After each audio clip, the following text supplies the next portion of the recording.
Friends, smart start P S സിയുടെ പുതിയൊരു വീഡിയോയിലേക്ക് ഏവർക്കും സ്വാഗതം. നമ്മളിന്ന് പഠിക്കുന്നത് ന്യൂ SCERT 5ാം ക്ലാസ്സിലെ നിയമവും സമൂഹവും എന്ന 11ാമത്തെ അധ്യായമാണ്. ഈ ചാപ്റ്ററിൽ നമുക്ക് ആദ്യം പഠിക്കാനുള്ളത് എന്താണ് നിയമം. എന്താണ് നിയമം? സമൂഹത്തിൻ്റെ നിലനിൽപ്പിനും സുഗമമായ പ്രവർത്തനങ്ങൾക്കും വേണ്ടി ഏർപ്പെടുത്തുന്ന അംഗീകരിക്കപ്പെട്ട നിയന്ത്രണങ്ങളും വ്യവസ്ഥയുമാണ് നിയമം. ഒന്നുകൂടെ പറയാം. സമൂഹത്തിൻ്റെ നിലനിൽപ്പിനും സുഗമമായ പ്രവർത്തനങ്ങൾക്കും വേണ്ടി ഏർപ്പെടുത്തുന്ന അംഗീകരിക്കപ്പെട്ട നിയന്ത്രണങ്ങളും വ്യവസ്ഥകളുമാണ് നിയമം. ഇനി നമുക്ക് നിയമത്തിൻ്റെ കുറച്ച് സവിശേഷതകൾ പഠിക്കാം. അത് വായിച്ചു പോയാൽ മതി, കേട്ടിരുന്നോളൂ. മനുഷ്യർ സാമൂഹിക ജീവികളാണ്. ഓരോ വ്യക്തിക്കും സമൂഹത്തിൽ മെച്ചപ്പെട്ട ജീവിതവും സംരക്ഷണവും ഉറപ്പുവരുത്തുന്നതിന് നിയമങ്ങൾ അനിവാര്യമാണ്. സമൂഹത്തിലെ എല്ലാവരുടെയും ക്ഷേമത്തിനു വേണ്ടിയുള്ളതാണ് നിയമങ്ങൾ. അപ്പോൾ എന്താ പറഞ്ഞത്? മനുഷ്യൻ സാമൂഹ്യ ജീവിയാണ്. അപ്പോൾ ഓരോ വ്യക്തിക്കും സമൂഹത്തിൽ മെച്ചപ്പെട്ട ജീവിതവും സംരക്ഷണവും ഒക്കെ ഉറപ്പുവരുത്താൻ ഈ നിയമങ്ങൾ അനിവാര്യമാണ്. സമൂഹത്തിലെ എല്ലാവരുടെയും ക്ഷേമത്തിന് വേണ്ടിയിട്ടുള്ളതാണ് നിയമങ്ങൾ. ഒരു സാമൂഹിക കൂട്ടായ്മയിൽ അതിലെ അംഗങ്ങളായ വ്യക്തികളുടെ സ്വഭാവം, പെരുമാറ്റം, പ്രവൃത്തി, സ്വാതന്ത്ര്യം, അവകാശം തുടങ്ങിയവയ്ക്കുമേൽ ചില വ്യവസ്ഥകളും നിയന്ത്രണങ്ങളും ആവശ്യമാണ്. വ്യക്തി താൽപ്പര്യങ്ങൾ സംരക്ഷിക്കപ്പെടുന്നതോടൊപ്പം പൊതു താൽപ്പര്യങ്ങൾ കൂടി പരിഗണിക്കപ്പെടേണ്ടതുണ്ട്. ഇത്തരം സന്ദർഭങ്ങളിൽ സമൂഹത്തിന് ചില ചിട്ടകൾ ആവശ്യമായി വരുന്നു. ഈ ധർമ്മമാണ് നിയമങ്ങൾ നിർവഹിക്കുന്നത്. നിയമങ്ങൾ പാലിക്കപ്പെടാതിരുന്നാൽ സമൂഹത്തിന് എന്താണ് സംഭവിക്കുക? നിയമങ്ങൾ പാലിക്കപ്പെടാതിരുന്നാൽ സംഘർഷങ്ങൾ ഉണ്ടാകുന്നു. ഇത് സമൂഹത്തിൻ്റെ നിലനിൽപ്പിനെ അപകടത്തിലാക്കുന്നു. അതിനാൽ നിയമലംഘനം എന്ന് പറയുന്നത് ശിക്ഷാർഹമാണ്. നിയമങ്ങൾ എങ്ങനെയാണ് രൂപപ്പെടുന്നത്? നിയമങ്ങൾ പ്രധാനമായും 2 രീതിയിലാണ് രൂപപ്പെടുന്നത്. സാമൂഹിക വഴക്കങ്ങളിൽ കൂടി രൂപപ്പെടുന്ന നിയമങ്ങളും വ്യവസ്ഥാപിതമായ സംവിധാനങ്ങൾ വഴി രൂപപ്പെടുന്ന നിയമങ്ങളും. നിയമങ്ങൾ സാധാരണയായി 2 രീതിയിലാണ് രൂപപ്പെടുന്നത്. ഒന്ന്, സാമൂഹിക വഴക്കങ്ങളിൽ കൂടി രൂപപ്പെടുന്ന നിയമങ്ങളും രണ്ടാമത്തേത് വ്യവസ്ഥാപിതമായ സംവിധാനങ്ങൾ വഴി രൂപപ്പെടുന്ന നിയമങ്ങളുമാണ് ഉള്ളത്. അടുത്ത ഭാഗം നോക്കാം.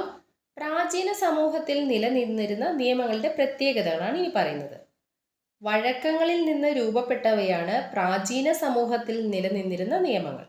പൊതുവെ കൃത്യമായി എഴുതപ്പെടാത്ത ഇവ സാമൂഹിക വഴക്കങ്ങളിൽ കൂടിയും ആചാരങ്ങളിൽ കൂടിയുമായിരുന്നു നടപ്പിലാക്കിയിരുന്നത്. സാമൂഹിക ക്രമങ്ങളുടെ ഭാഗമായി ഉണ്ടായിരുന്ന മിക്ക നിയമങ്ങളും പിന്നീട് മാറ്റപ്പെടുകയോ കാലോചിതമായി പരിഷ്കരിക്കപ്പെടുകയോ ചെയ്തിട്ടുണ്ട്. അപ്പോൾ എന്തൊക്കെയാ പറഞ്ഞത്? പ്രാചീന സമൂഹത്തിൽ നിലനിന്നിരുന്ന നിയമങ്ങളുടെ പ്രത്യേകതകളാണ് പറയുന്നത്. ഒന്നുകൂടെ പറയാം. വഴക്കങ്ങളിൽ നിന്ന് രൂപപ്പെട്ടവയാണ് പ്രാചീന സമൂഹത്തിൽ നിലനിന്നിരുന്ന നിയമങ്ങൾ. പൊതുവെ കൃത്യമായി എഴുതപ്പെടാത്ത ഇവ, ഈ നിയമങ്ങളൊന്നും എഴുതപ്പെട്ടിരുന്നില്ല, എഴുതപ്പെടാത്ത അലിഖിതമായിട്ടുള്ള നിയമങ്ങളായിരുന്നു. സാമൂഹിക വഴക്കങ്ങളിൽ കൂടിയും ആചാരങ്ങളിൽ കൂടിയുമായിരുന്നു നടപ്പിലാക്കിയിരുന്നത്. സാമൂഹിക ക്രമങ്ങളുടെ ഭാഗമായി ഉണ്ടായിരുന്ന മിക്ക നിയമങ്ങളും പിന്നീട് മാറ്റപ്പെടുകയോ കാലോചിതമായിട്ട് പരിഷ്കരിക്കപ്പെടുകയോ ചെയ്തിട്ടുണ്ട് എന്ന കാര്യം കൂടെ ഓർത്തു വയ്ക്കുക. ഇനി നമ്മൾ പഠിക്കാൻ പോകുന്നത് സാമൂഹിക വഴക്കങ്ങളെ പറ്റിയാണ്. Social norms. ഒരു പ്രത്യേക സാമൂഹിക സംഘത്തിലോ സംസ്കാരത്തിലോ സ്വീകാര്യമായി കണക്കാക്കപ്പെടുന്ന വിശ്വാസങ്ങൾ, മനോഭാവങ്ങൾ, പെരുമാറ്റങ്ങൾ എന്നിവയുടെ അലിഖിത നിയമങ്ങളാണ് സാമൂഹിക വഴക്കങ്ങൾ. സാമൂഹിക വഴക്കങ്ങൾ എന്ന് പറയുന്നത് അലിഖിതമായിട്ടുള്ള നിയമങ്ങളാണ്. എഴുതപ്പെട്ടിട്ടില്ലാത്ത നിയമങ്ങളാണ് സാമൂഹിക വഴക്കങ്ങൾ എന്ന് പറയുന്നത്. ഒരു പ്രത്യേക സാമൂഹിക സംഘത്തിൻ്റെയോ സംസ്കാരത്തിൻ്റെയോ ഒക്കെ ഭാഗമായി ഉരുത്തിരിഞ്ഞു വന്ന വിശ്വാസങ്ങൾ, മനോഭാവങ്ങൾ, പെരുമാറ്റങ്ങൾ എന്നിവയിൽ നിന്നൊക്കെ രൂപപ്പെട്ടിട്ടുള്ള നിയമങ്ങളാണ് സാമൂഹിക വഴക്കങ്ങൾ എന്ന് പറയുന്നത്. ഈ നിയമങ്ങൾ എങ്ങനെയാണ് രൂപപ്പെട്ടത് എന്ന് നോക്കാം. ആധുനിക കാലഘട്ടത്തിൽ ഓരോ ഗവൺമെൻറ്റും നിയമനിർമ്മാണ സഭകൾ വഴിയാണ് രാഷ്ട്രത്തിന് ആവശ്യമായിട്ടുള്ള നിയമങ്ങൾ നിർമ്മിക്കുന്നത്. ആധുനിക കാലഘട്ടത്തിൽ ഓരോ ഗവൺമെൻറ്റും നിയമനിർമ്മാണ സഭകൾ വഴിയാണ് നിയമങ്ങൾ നിർമ്മിക്കുന്നത്. അത് ഓർത്ത് വെക്കുക. നിയമനിർമ്മാണ സഭകൾ വഴിയാണ് രാഷ്ട്രത്തിന് ആവശ്യമായിട്ടുള്ള നിയമങ്ങൾ നിർമ്മിക്കുന്നത്. ഗവൺമെൻറ്റുകൾ മുൻകൈയെടുത്ത് നിർമ്മിക്കുന്ന നിയമങ്ങൾക്ക് പുറമെ ശക്തമായ പൊതുജനാഭിപ്രായത്തെ തുടർന്നും നിയമനിർമ്മാണ സഭകൾ നിയമങ്ങൾ നിർമ്മിക്കാറുണ്ട്. രണ്ടാമത്തേത്, കോടതി വിധികളും വ്യാഖ്യാനങ്ങളും നിർദ്ദേശങ്ങളും പലപ്പോഴും പുതിയ നിയമങ്ങൾക്ക് കാരണമാകാറുണ്ട്. ഇപ്രകാരം കോടതി ഇടപെടലുകൾ കൂടിയും നിയമങ്ങൾ രൂപപ്പെടാറുണ്ട്. അപ്പോൾ നിയമങ്ങൾ രൂപപ്പെടുന്ന സാഹചര്യങ്ങൾ ഏതൊക്കെയായിരുന്നു? ഗവൺമെൻറ്റുകൾ മുൻകൈയെടുത്ത് നിർമ്മിക്കുന്ന നിയമങ്ങളുണ്ട്, പൊതുജനാഭിപ്രായത്തെ തുടർന്ന് നിലവിൽ വരുന്ന നിയമങ്ങളുണ്ട്, അതുപോലെ കോടതി വിധികളെയും വ്യാഖ്യാനങ്ങളെയും നിർദ്ദേശങ്ങളെയും തുടർന്ന് നിലവിൽ വരുന്ന നിയമങ്ങളുമുണ്ട്. ഇനി നമുക്ക് പഠിക്കാനുള്ളത് രാഷ്ട്രം എന്താണെന്ന് നോക്കാം. ഒരു നിശ്ചിത ഭൂപ്രദേശത്ത് ഭരണകൂടത്തിൻ്റെ കീഴിൽ ജീവിക്കുന്ന സംഘടിതമായ സമൂഹത്തെയാണ് രാഷ്ട്രം എന്നതുകൊണ്ട് അർത്ഥമാക്കുന്നത്. ജനസംഖ്യ, ഭൂപ്രദേശം, ഗവൺമെൻറ്, പരമാധികാരം എന്നിവയാണ് രാഷ്ട്രത്തിൻ്റെ ഘടകങ്ങൾ. എന്തൊക്കെയാ പറഞ്ഞത്? ഒരു നിശ്ചിത ഭൂപ്രദേശത്ത് ഭരണകൂടത്തിൻ്റെ കീഴിൽ ജീവിക്കുന്ന സംഘടിതമായിട്ടുള്ള സമൂഹത്തെയാണ് രാഷ്ട്രം എന്നതുകൊണ്ട് അർത്ഥമാക്കുന്നത്. ഒരു നിശ്ചിത ഭൂപ്രദേശത്ത് ഭരണകൂടത്തിൻ്റെ കീഴിൽ ജീവിക്കുന്ന സംഘടിതമായിട്ടുള്ള സമൂഹത്തെയാണ് രാഷ്ട്രം എന്നതുകൊണ്ട് അർത്ഥമാക്കുന്നത്. രാഷ്ട്രത്തിൻ്റെ ഘടകങ്ങൾ എന്തൊക്കെയാണ്? ജനസംഖ്യ, ഭൂപ്രദേശം, ഗവൺമെൻറ്, പരമാധികാരം എന്നിവയാണ് രാഷ്ട്രത്തിൻ്റെ ഘടകങ്ങൾ. ജനസംഖ്യ, ഭൂപ്രദേശം, ഗവൺമെൻറ്, പരമാധികാരം എന്നിവയാണ് രാഷ്ട്രത്തിൻ്റെ ഘടകങ്ങൾ. ഇവിടെ റോഡ് സുരക്ഷയുമായി ബന്ധപ്പെട്ട കുറച്ച് കാര്യങ്ങൾ കൊടുത്തിട്ടുണ്ട്. റോഡ് ഗതാഗതം സുഗമവും അപകടരഹിതവുമാക്കുന്നതിന് വേണ്ടി ആവിഷ്കരിച്ചിട്ടുള്ള നിയമങ്ങളാണ് റോഡ് സുരക്ഷാ നിയമങ്ങൾ. റോഡ് ഗതാഗതം സുഗമവും അപകടരഹിതവുമാക്കുന്നതിന് വേണ്ടി ആവിഷ്കരിച്ചിട്ടുള്ള നിയമങ്ങളാണ് റോഡ് സുരക്ഷാ നിയമങ്ങൾ. കാൽനട യാത്രക്കാരുടെ ശ്രദ്ധയ്ക്ക് എന്ന് പറഞ്ഞിട്ട് കുറച്ച് കൊടുത്തിട്ടുണ്ട്. അതൊന്ന് വായിക്കാം, വായിച്ചു പോവാം, കേട്ടിരുന്നാൽ മതി. നമ്മുടെ രാജ്യത്ത് വാഹന ഗതാഗതം റോഡിൻ്റെ ഇടതുവശത്ത് കൂടിയാണ്. റോഡിൻ്റെ വലതുവശം ചേർന്ന് നടന്നാൽ എതിരെ വരുന്ന വാഹനങ്ങൾ വ്യക്തമായി കാണാൻ സാധിക്കും. ഇടതുവശത്ത് കൂടിയാണ് നടക്കുന്നതെങ്കിൽ പിന്നിലൂടെ വരുന്ന വാഹനങ്ങൾ നാം കാണില്ല. ഇത് അപകട സാധ്യത വർദ്ധിപ്പിക്കുന്നു. റോഡിൻ്റെ വശത്ത് നടപ്പാത ഉണ്ടെങ്കിൽ അതിലൂടെ നടക്കുക. നടപ്പാതകൾ ഇല്ലെങ്കിൽ റോഡിൻ്റെ വലതുവശം ചേർന്ന് മാത്രം നടക്കുക. 2 പേരിൽ കൂടുതൽ വശം ചേർന്ന് നടക്കരുത്. കാൽനടയാത്ര നിരോധിച്ചിട്ടുള്ള സ്ഥലങ്ങളിലൂടെ കാൽനടയാത്ര പാടില്ല. മൊബൈൽ ഫോൺ, ഹെഡ്സെറ്റ് എന്നിവ ഉപയോഗിച്ചുകൊണ്ട് റോഡിൽ കൂടി നടക്കരുത്. ആദ്യം വലതുവശത്തേക്കും പിന്നീട് ഇടതുവശത്തേക്കും നോക്കി വാഹനങ്ങൾ ഇല്ലെന്ന് ഉറപ്പുവരുത്തി മാത്രം റോഡ് മുറിച്ചു കടക്കുക. സീബ്ര ക്രോസിംഗ് ഉള്ള സ്ഥലങ്ങളിൽ അതിലൂടെ മാത്രം റോഡ് മുറിച്ചു കടക്കുക. സിഗ്നൽ ഉള്ള ഇടങ്ങളിൽ കാൽനടയാത്രക്കാർക്ക് കടന്നു പോകാനുള്ള പച്ച വെളിച്ചം തെളിയുന്നതുവരെ കാത്തു നിൽക്കുക. കാൽനടയാത്രക്കാർക്കായി നിർമ്മിക്കപ്പെട്ടിരിക്കുന്ന മേൽപ്പാലങ്ങൾ, സ്കൈ വാക്ക്, ഭൂഗർഭ പാതകൾ എന്നിവ ഉണ്ടെങ്കിൽ അവ ഉപയോഗിക്കുക. ഇത് 5ാം ക്ലാസ്സിലുള്ള കുട്ടികളുടെ ടെക്സ്റ്റ് ബുക്ക് ആയതുകൊണ്ടാണ് ഇങ്ങനെ വിശദമായിട്ട് കൊടുത്തിട്ടുള്ളത്. നമുക്കിതൊന്ന് വായിച്ചു പോയാൽ മാത്രം മതി. ബാക്കി ഭാഗം നോക്കാം. വിവരസാങ്കേതിക വിദ്യാ നിയമം 2000. വിവരസാങ്കേതിക വിദ്യ ഉപയോഗിച്ചുള്ള ഇടപാടുകൾക്ക് നിയമപരമായ അംഗീകാരവും സുരക്ഷിതത്വവും ഉറപ്പുവരുത്തുന്നതിനായി നിലവിൽ വന്ന നിയമമാണ് വിവരസാങ്കേതിക വിദ്യാ നിയമം 2000. സൈബർ കുറ്റകൃത്യങ്ങളിൽ ഏർപ്പെടുന്നവർക്ക് കർശനമായ ശിക്ഷയാണ് ഈ നിയമത്തിൽ വ്യവസ്ഥ ചെയ്തിരിക്കുന്നത്. വിവരസാങ്കേതിക വിദ്യ ഉപയോഗിച്ചുള്ള ഇടപാടുകൾക്ക് നിയമപരമായ അംഗീകാരവും സുരക്ഷിതത്വവും ഉറപ്പുവരുത്തുന്നതിനായി നിലവിൽ വന്ന നിയമമാണ് വിവരസാങ്കേതിക വിദ്യാ നിയമം 2000.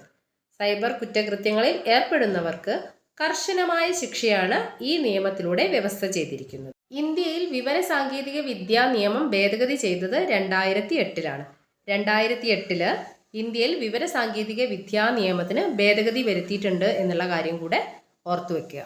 കുട്ടികളുമായി ബന്ധപ്പെട്ടിട്ടുള്ള നിയമങ്ങളാണ് ഇനി പഠിക്കുന്നത്. അതിൽ ആദ്യത്തേത് ബാലവേല നിരോധന നിയമം 1986. ബാലവേല നിരോധന നിയമം നിലവിൽ വന്നത് 1986.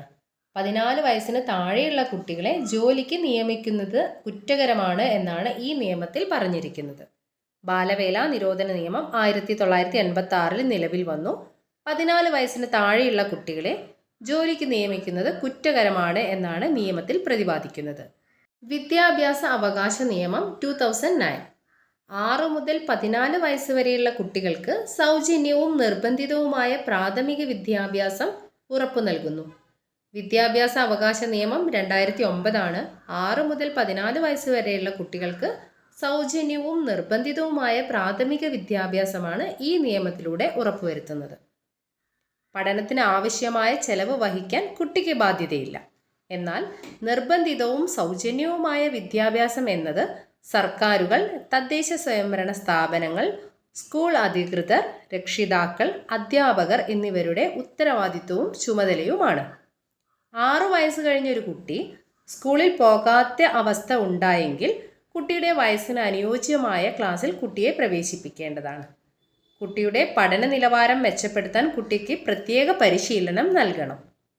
14 വയസ്സ് കഴിഞ്ഞാലും പ്രാഥമിക വിദ്യാഭ്യാസം പൂർത്തിയാക്കാൻ കുട്ടിക്ക് അവകാശം ഉണ്ടായിരിക്കും.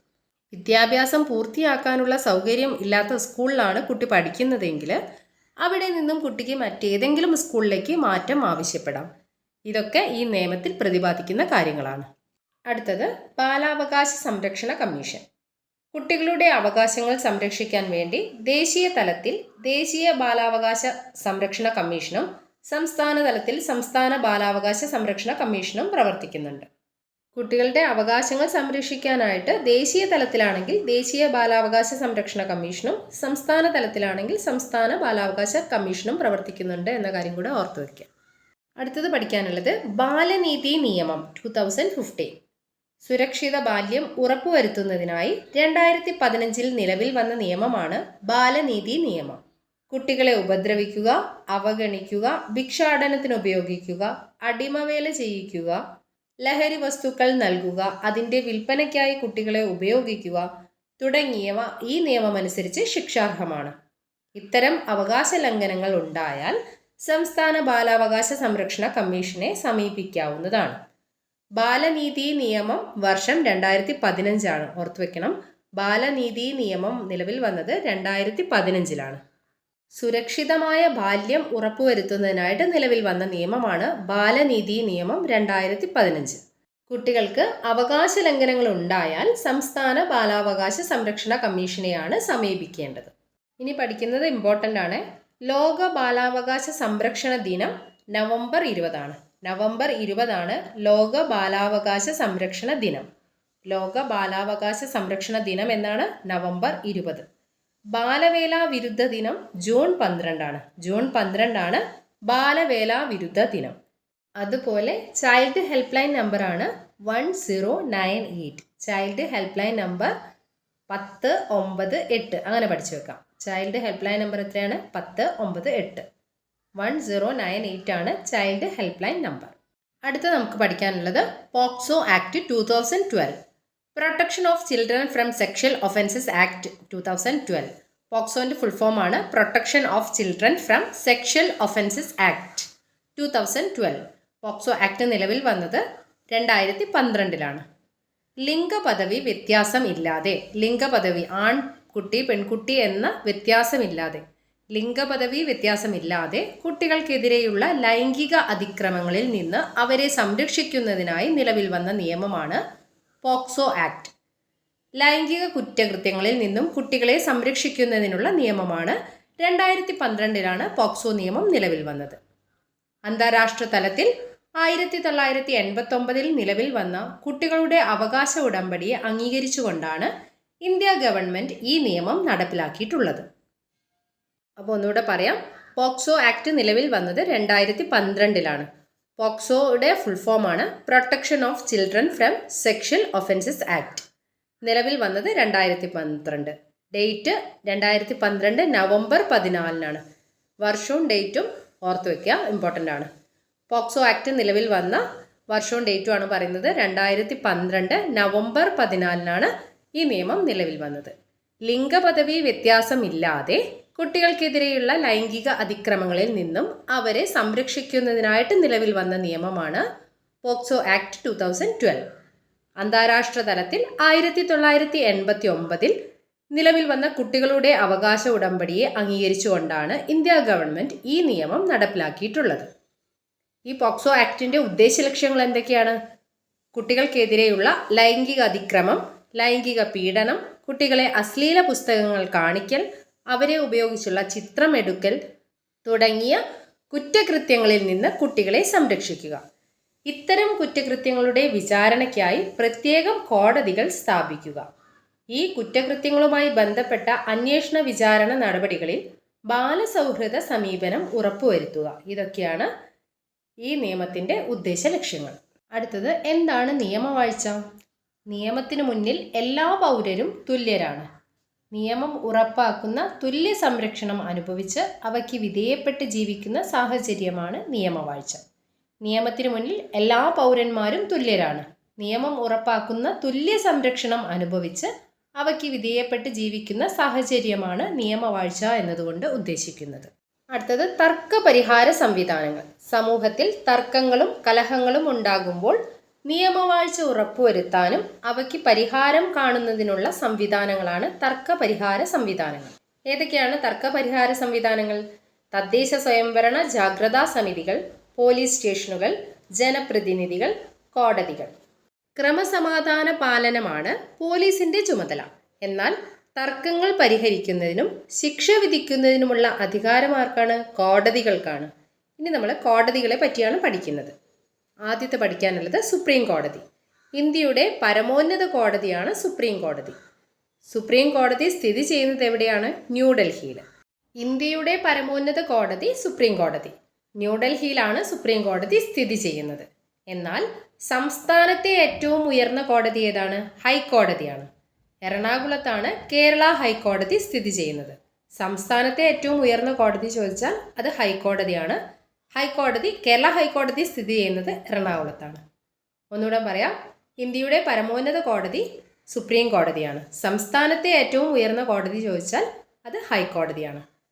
കേരള ഹൈക്കോടതി സ്ഥിതി ചെയ്യുന്നത് എറണാകുളത്താണ്. കോടതികളുടെ ശ്രേണീഘടനയാണ് ഇവിടെ കാണിച്ചിരിക്കുന്നത്. ഇന്ത്യയുടെ പരമോന്നത കോടതി എന്ന് പറയുന്നത് സുപ്രീം കോടതിയാണ്.